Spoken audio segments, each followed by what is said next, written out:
Good evening, everybody. How you doing? Hope you are doing well. That it's not too hot where you are. It is here. My God, it got up to 97 today, and I know in some places it's like, oh, that's nothing. We got to 114, but out here on the coast it gets kind of muggy. That nasty feeling. So, wanted to come on and talk about a few things. One of the things we're going to talk about are books. That's right, actual prose novels. Because I mentioned a prose book last week, Dungeon Crawler Carl, that I'm reading, and I realized I haven't done a lot. So I've picked 10 book series that I'm into, and these aren't just one-offs. There's a bunch of one-off books I've read. There's a great Daredevil one-shot that just came out, a prose novel by Alex Seguera that is a really good read. I just read a Batman Court of Owls novel that, well, I thought it was good. My problem is, and this is going to be an unpopular opinion, I don't like the Court of Owls.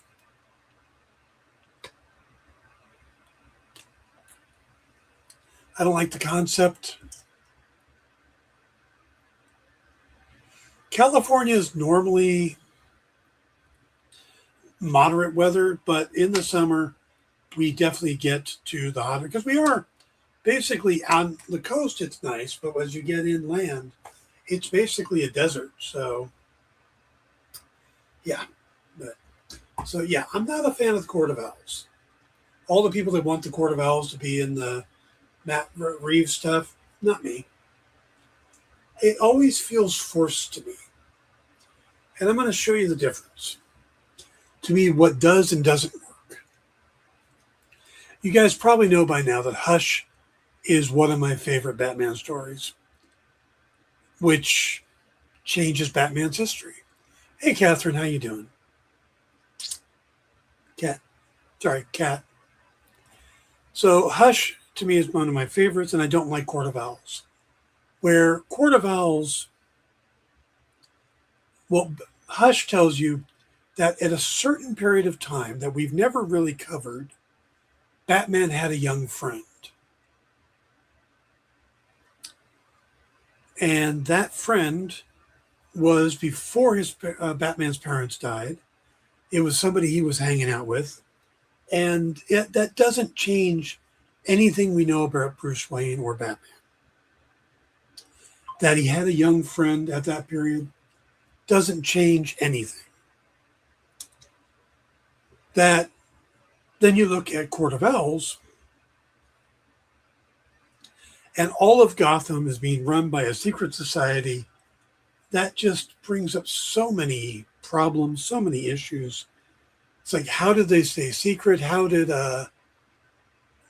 Bruce not know about them? How did Alfred not know about them?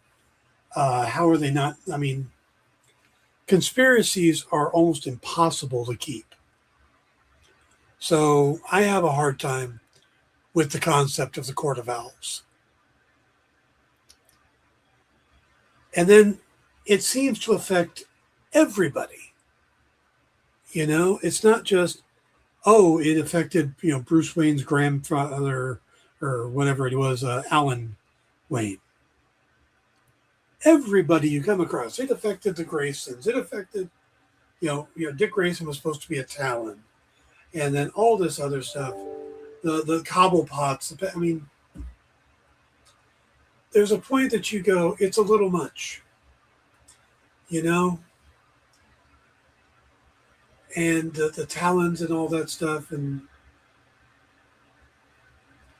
yeah, I'm just not a fan. So I bought this book specifically to see if I could maybe like some more Court of Owls stuff. I have read the comics where the Court of Owls are introduced, and this novel takes place right after that. And it didn't work. I'm still not loving the Court of Owls. Hey, Thomas, good to see you. So, not a big fan of the Court of Owls. Um, but yeah, so that was a book I read just recently. And I say read. I have to, and I do clarify this when I think I say read, but I'm listening to audiobooks now. So sounds like you had a good show, Ed. And Mr. Fish is awesome.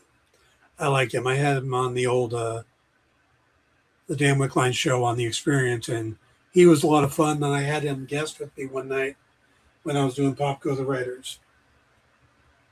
Good guy, very talented, and very fast.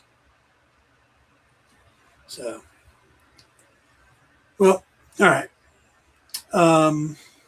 Before I get into my books, so I've got, like I said, 10 book series that I think are worth reading, and the good and the bad.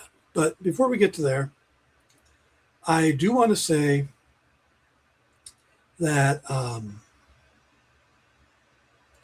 a week after seeing Spider-Man, I'm still impressed by it. It hasn't started kind of falling, the narrative hasn't started falling apart in my brain. That's a sign that, here's a great movie, here's a good movie, here's a bad movie, or, a mediocre movie. If the narrative starts falling apart within the next week after seeing it, it moves it down. When I can start nitpicking it, and don't really think I can nitpick Spider-Man. There's a couple little things, but no, overall, I liked it. I did see another movie this week. I don't think I talked about it last week. Did I talk about the Red Sonja movie? I think that was during the week I saw that. That's Matilda Lutz and Wallace Day and Robert Sheehan as the cast. Wallace Day I've got a minor personal connection to, is that back when she was on Krypton, the Krypton cast were awesome. Most of them were on social media. And whenever I had a question when I was covering Bleeding Cool, I did post about it on the page, so that's probably what you're thinking.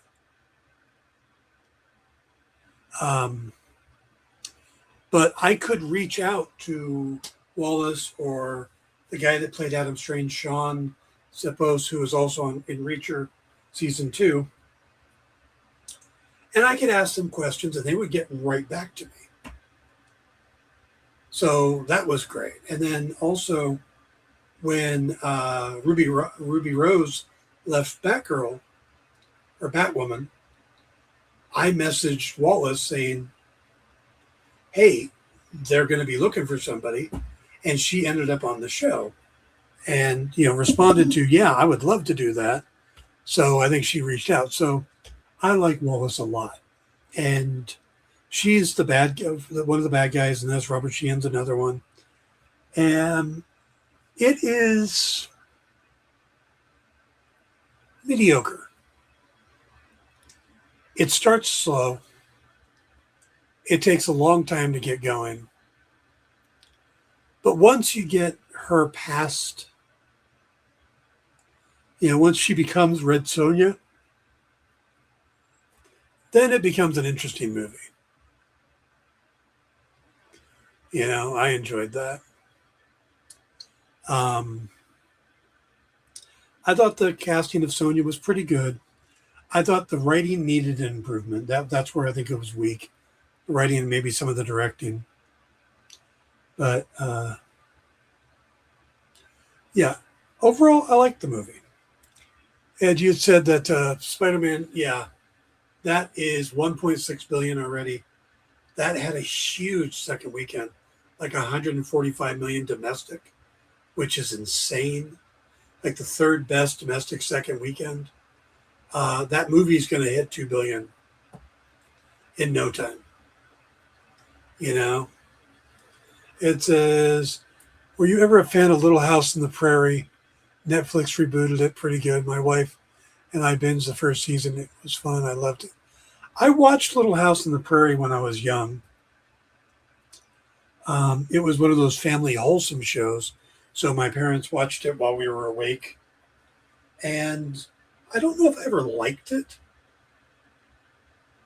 You know, there were shows you watched as a kid because that's what your family watched. Emergency, Adam 12, Little House in the Prairie. I do remember the Halloween episode freaking me the hell out, where I think it was Niles, the general store manager, got himself in a barrel and then just put his head sticking out of the barrel. So it was like a floating head. And I remember that was one of the Halloween things that freaked me out when I was a little kid. But so I do have a lot of memories, Merlin Olsen, and then the spin-off series that he had. It was all right. I don't know if I would sit down and watch it again, or if I'd watch the one on Netflix. I'm kind of getting weird in what I like and stuff. Lisa introduced me to two things this week. One was a show on Netflix from 2018 that she's suggesting we try called Maniac with Seth Hill. Yeah, and Emma Stone. It's like, maybe? I don't know. And then we watched this movie the other night called The Kid Detective with Adam Brody. And this movie was absolutely horrible. It's about this kid, that becomes the detective for the neighborhood, and he's solving all the little cases, like who stole the backpack, and, who took the bake sale funds. And then he becomes an adult, but a girl goes missing while he's a kid, and he can't find her, and no one's expecting him to, but he takes it on himself. And he just becomes this wreck of a human being.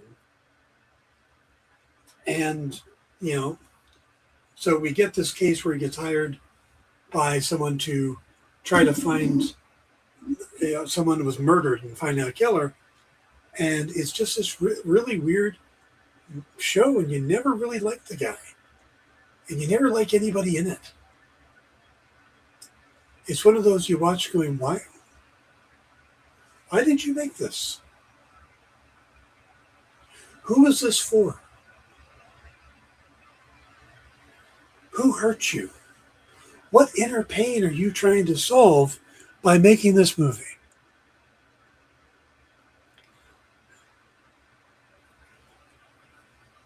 It says, I was scared going in, Kat, because remakes usually are cringy. Okay, he's talking about Little House. Plus, it's stuff we didn't see in the original. If you go in open-minded, you'll like it.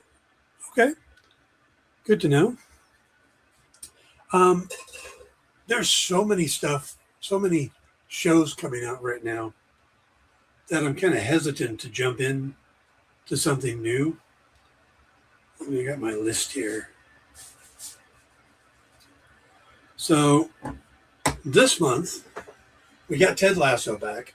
Now, I don't have Apple Plus normally, so what I'm doing is waiting till they all come out, and then I'm going to get Apple Plus for like a month and binge it and a bunch of other things I've wanted to watch on Apple Plus. But we also get Lanterns next weekend. That's going to be awesome. And we get Reacher starting Tuesday? Wednesday. Hey, Mr. Nope, how you doing? So, yeah, we get Reacher starting Wednesday, the 12th. Yeah. So, I'm excited about that. Also, the Batman Cape Crusader's back, so I'm watching that. Star Trek Strange New Worlds is back, which I like. And then after that, we're going to get Neely. We're going to get Percy Jackson Season 3. We're going to get Vision Quest in October. The new Blade Runner series, Rings of Power Season 3. And then Chad Powers returns. So that's a lot of shows. And we never did get around to watching the second season of Sandman.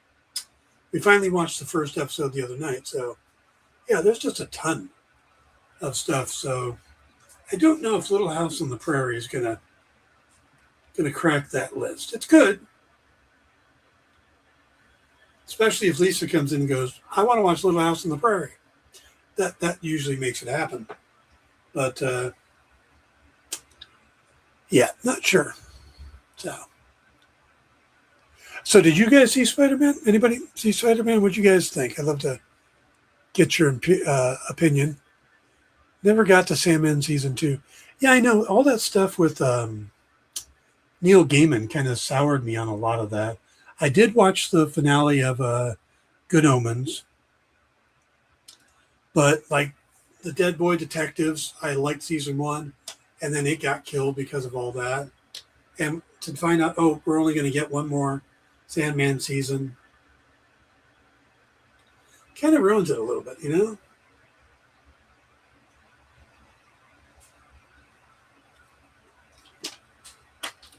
So it's kind of with J.K. Rowling's. You've got, I read the Harry Potter's books when they came out. I loved them. I saw the movies when they came out. Really liked them. But now she's just spouting so much negativity about transgender and stuff that you don't even want to think about those books anymore. But it was such a fun universe. And they're doing that new series, putting together my books for tonight.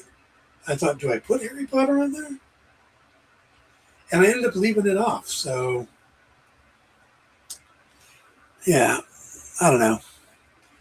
There are times I wish you could separate the work from the creator when the creator turns out to be horrible. You know? So, all right, let's see. Ed loved it.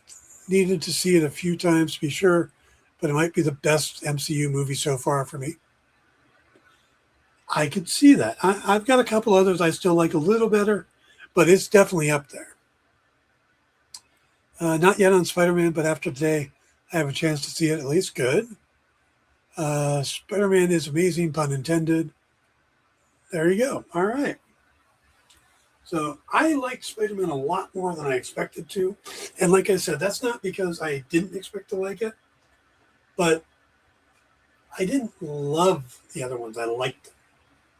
So I expected to like this one. And I think they just, maybe it's Destin Daniel Cretton, maybe the new writers. This set of, this creative team really clicked for Spider-Man. I love the inclusion of the other certain MCU characters, whether they were bigger appearances or just cameos in a bathtub. I thought that was all done really well, and it gave that feeling of reading a Spider-Man comic where you could have certain characters just pop up, just out of the blue, pop up, So, all right. No, I didn't get to the last James Bond yet. Still going to get to that. I'm enjoying the Batman Cape Crusader series, but they're doing some weird choices. And every once in a while, it throws me out of the enjoyment loop because it's like the Riddler we're getting is nothing like the Riddler. They're killing off certain characters. Like, aren't we going to want more from them? So maybe they think this is like a 2-season and that's it thing, or 3-season and that's it. So we don't need to keep characters around. But it's like they introduced another questionable DC hero in the 5th episode, and it was set up in season 1, and you know who the person is, so you know what's coming, and then they play it off, and then that's the end of it. And it's like, you don't want to do more with that character? You don't want to keep them around just in case? So it says, I just love seeing Spider-Man be Spider-Man instead of Iron Man Jr. Yep, I've heard a lot of people say that exact sentiment.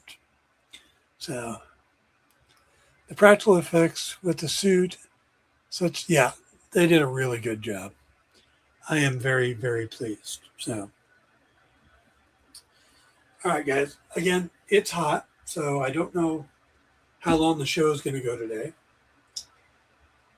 But I did want to, I call it a summer reading list, but I was sitting down the other night and, well, actually, I did this last night.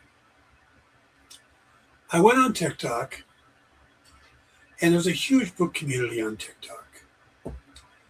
And I said, Dungeon Crawler Carl readers, I've finished 2 books. My fiance is on book 1. We're both really enjoying it.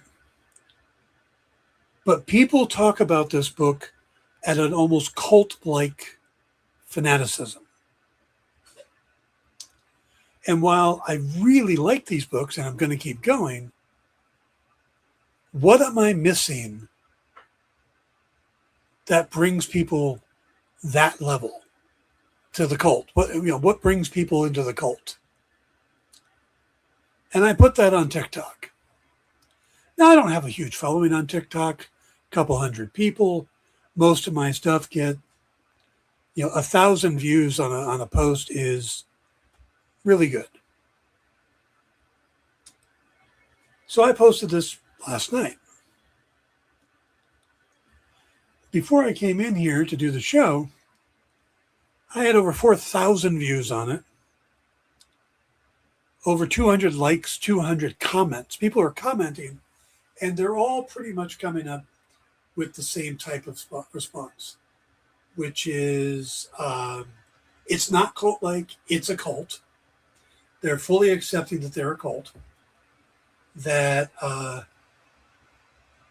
the first 3 books, this was a quote that so many people said that I think they're taking it from somebody, that the first 3 books, the dungeon happens to Carl, and then book 4 on, Carl happens to the dungeon,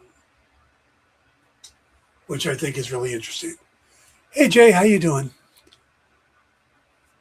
So,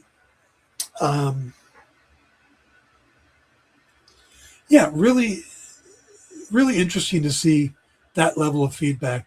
Everybody encouraging to keep going, a lot of the comments and stuff, but people absolutely love that series. And I thought, what other series do I read? Because I'm really enjoying the Carl series.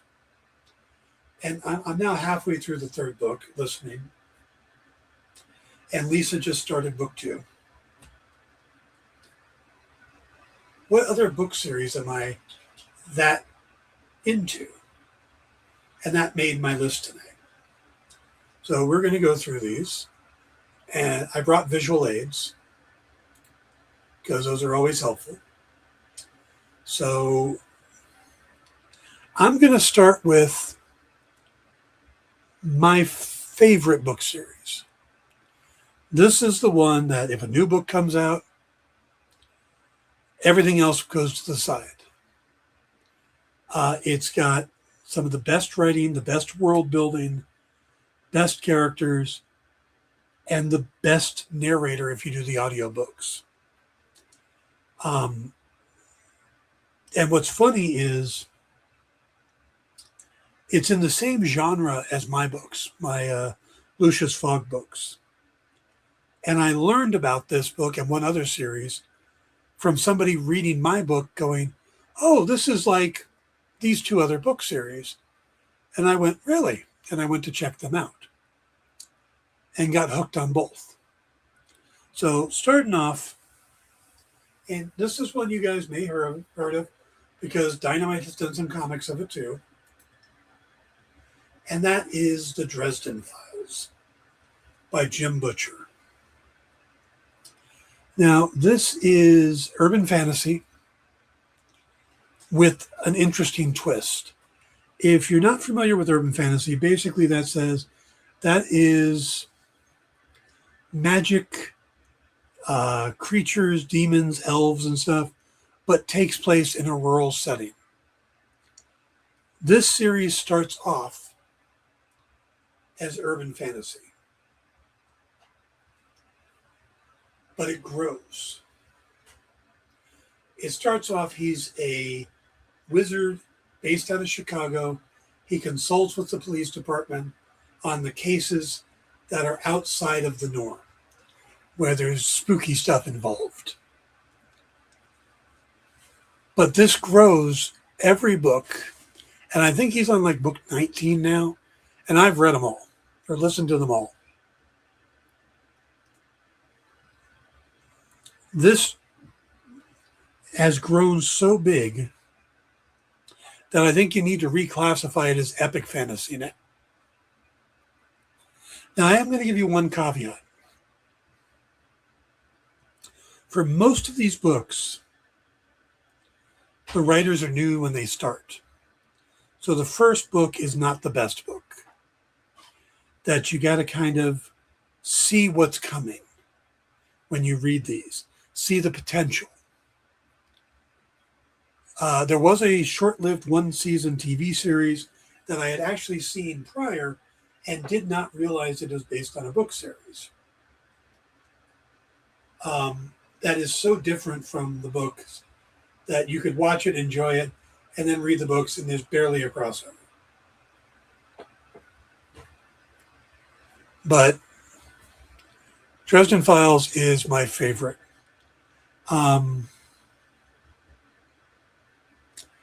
The narrator for it is James Marsters from Buffy, played Spike. And these books are first-person narrative, so he is basically acting out the books. When the character is supposed to be exhausted, he reads it that way.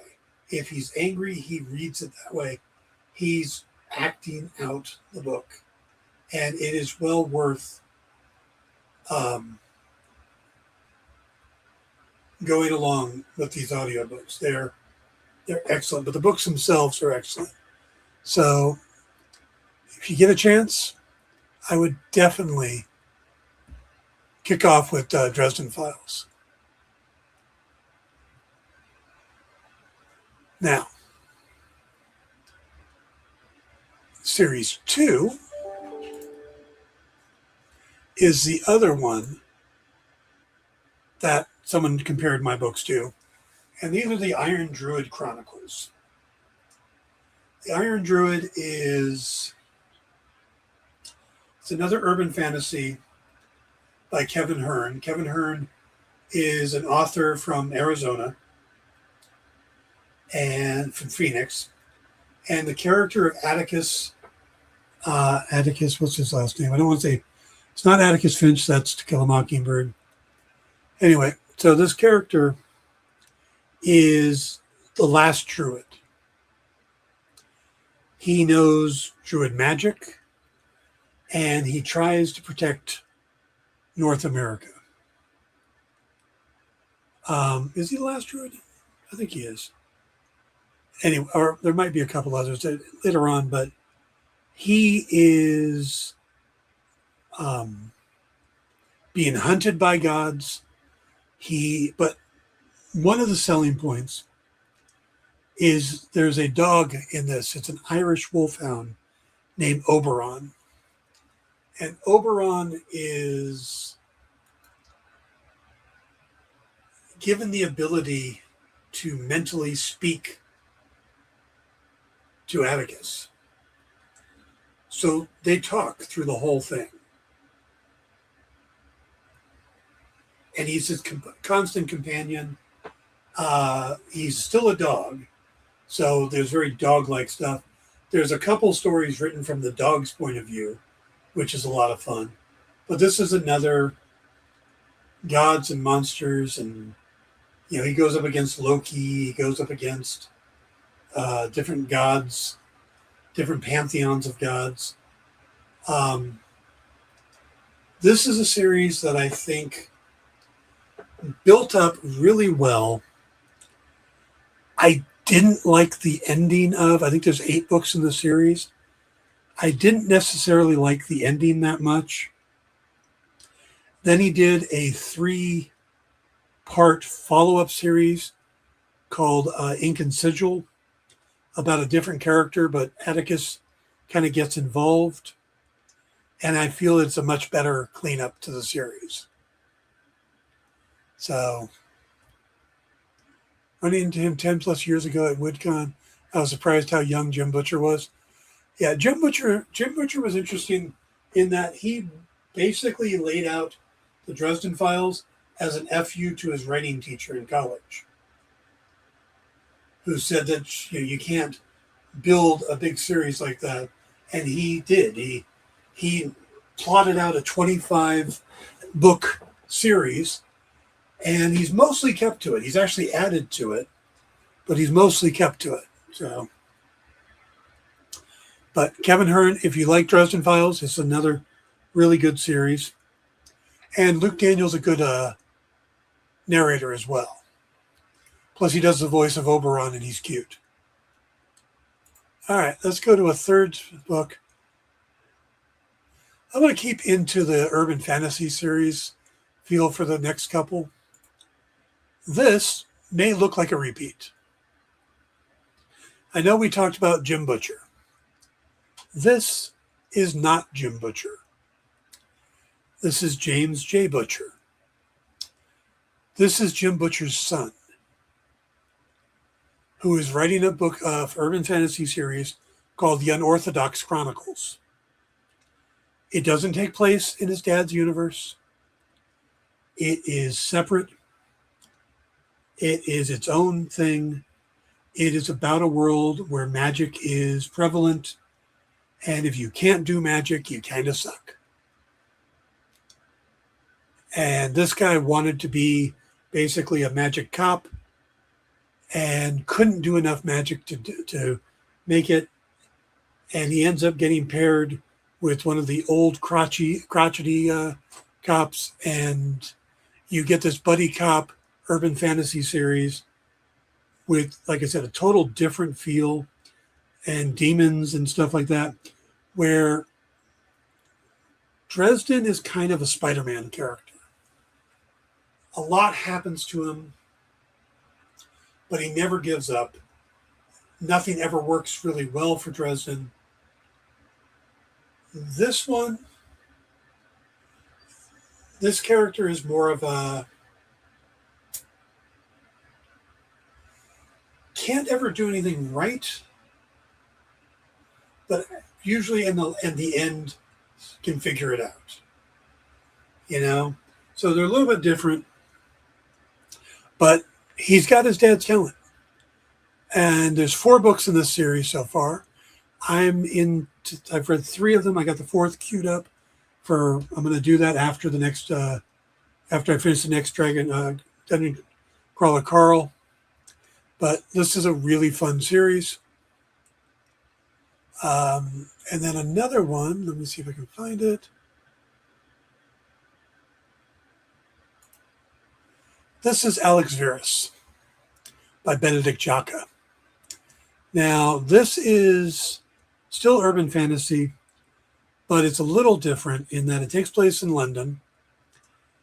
And again, a magical world. Think adult Harry Potter with a lot of these. But this guy's ability is not quite as offensive. Harry is a very powerful wizard in the Dresden Files. This guy can do things, I don't want to say what he can do, but they're not really offensive. He has to get really clever with the stuff he does. And he's not really part of the system. He kind of works outside the system, like a lot of these do. There's some similarities here, but another good urban fantasy series if you want to get into that. Also, I do recommend my own, just my Lucius Fogg novels. Should definitely be reading those. Ed can tell you if he likes them. But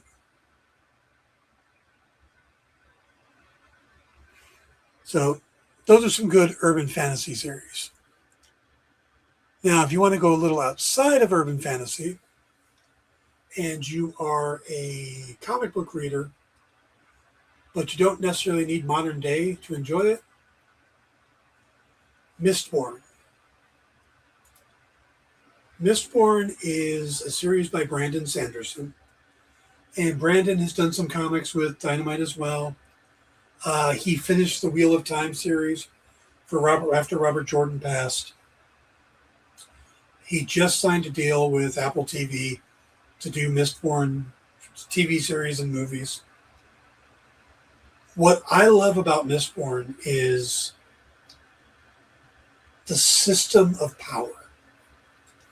This isn't magic. This is a unique way of giving people superpowers. Certain people are born with the ability to ingest and burn metal inside their body. They'll take a little bit of tin and they'll swallow it, and then they can find it in their system and burn it and use it up. And it gives them an ability. I believe tin gives you the ability to see really far. Great, lookout. Iron gives strength, stuff like that. And then there are Mistborn, which have the ability to burn any metal. So they're the people that get one metal. Some get two. These guys get all the metals. And they're like the super powered people in this universe. But Mistborn is set up in eras. There's a 3-book series that starts it that's set up in kind of ancient Roman times. And that's where the world begins. And those are really good. And then the next era is the Old West, kind of steampunk. It's 4 books there, and I just finished those. And then Sanderson is going to start working on the 3rd era soon. I don't know when that'll take place, but what I love about this series is the way he created the power system and how in depth he gets into it. So if you like getting into that kind of minutia, this is a really good series. Brandon Sanderson writes like crazy. He put out a bunch of just surprise books,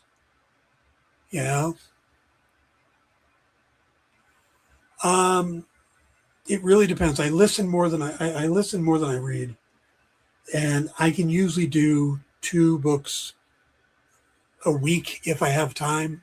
It depends on what I have to work on.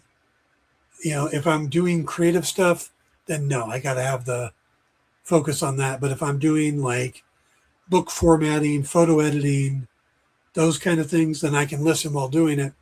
And I can usually get through 2, sometimes 3, depends on how long the books are.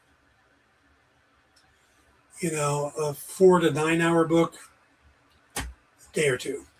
16, 20-hour book, 3 days, maybe 4. So it really depends. So really like Mistborn, but he's also got his Way of Kings series and a bunch of other stuff. If you want to sample him, he's got some individual books. There's the White Sands graphic novel. If you want to get into some of these in comics, Dresden Files and Mistborn, and I believe Iron Druid all have comics. So you might want to check those out. Oh, hey, Pete.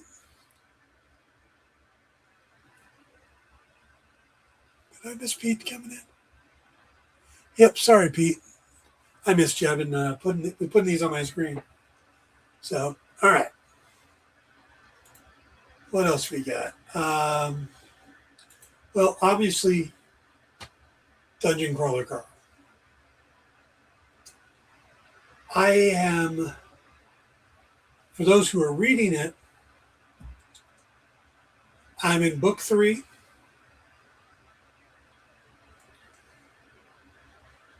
He has gotten the book. He's currently running a train. And no, I don't mean the sexual kind. I mean the locomotive kind. This book is great. It is fun. It's lighthearted, but there's a lot of depth to it too.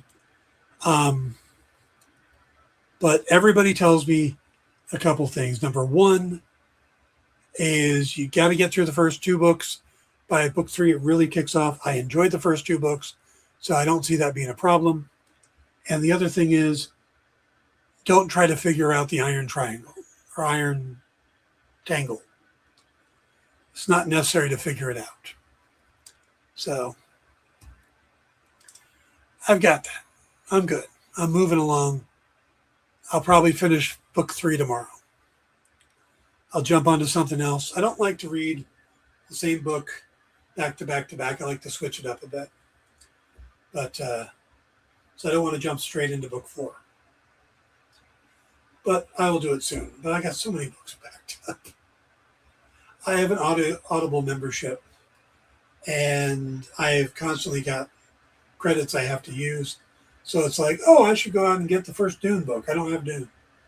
And it sits there, I don't get to it, and I'll go a couple months without reading, and then I'll start reading like crazy again. So I'm never going to get too caught up.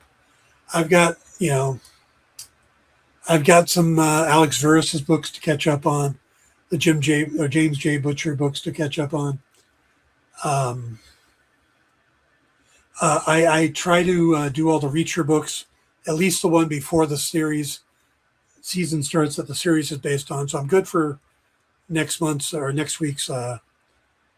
But I already just got the book for the 5th season as well. I'll be doing that one. So Dungeon Crawler Carl is the current hot commodity. You know that there's a TV series coming. Seth MacFarlane is behind it. Should be good. All right. Let's see. There's a couple. All right. Now here's some kind of out of left field ones. The Witcher. If you liked The Witcher with Henry Cavill, or you liked the video games, read the frickin' books. Andrzej Sapkowski writes with that humor, writes with that style. They're light, they're fun. Some of them are anthology books, some are bigger books. I've really been enjoying them. They were able to capture that in the first couple seasons. Season 3 was so politically over the top that, and I haven't tried the new guy, the Hemsworth as The Witcher. But if you got into the Witcher series and you liked it, check out the books. They're good. All right. Jack Reacher. Great books. And a ton of them. So if you like tough guy books, like military books, stuff like that, it's not military fiction, but you want a good mystery with a character who is just macho. I mean, Jack Reacher books are great. I've read a bunch of them. I've read all the ones going into the series that they're adapting so that I can tell what the differences are. And Killing Floor is the first book. It's the first season was based off of that. They're jumping around, so you can read them in order, but they're kind of loose enough. Though there is one big difference between the TV series and the books, is that rarely does a character repeat. Reacher is the only one that continues forward. So, like Neely is in a lot fewer books than it would seem like in the TV show. Just saying. But they're great. His lead child, I think, has passed the thing on to his brother to finish, and he's going to keep going, but these are fun. And then the last book I'm going to recommend, last series, and I got into these years ago, and they're going to do a new TV series. This is Dan Brown's series of The Da Vinci Code, Angels and Demons, Origin, Secret of Secrets, the Robert Langdon books. Tom Hanks is great as Robert Langdon. They also did a TV series on Peacock, which was a lot of fun, but they haven't been doing them in order. The early books are terrific. Angels and Demons is good. The Da Vinci Code is good. The later books aren't as good. And I think that's because the early books, Robert Langdon is the hero. It's Robert Langdon's knowledge that drives it. It's his ability, his memory, his didactic memory. He's not a hero, but he's the hero. What happens later in the series is they stop going to kind of the past and symbology, which Robert's great with, and going more into science and new technology, which Robert doesn't know.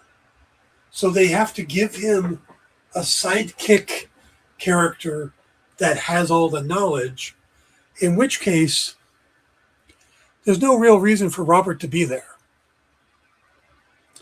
So while I still somewhat like the books, they're not as good as the early ones. So just keep that in mind. Start with the early ones, and then don't be surprised if they wane a little at the end. So, all right. How do I turn that? Okay, there we go. Hey, look, I'm back. Jack Reacher meets Harry Dresden. There is a book series out there like that. I'm trying to remember what that is. Possibly Sandman Slim by Richard Cadre. That is as close to Jack Reacher meets Harry Dresden.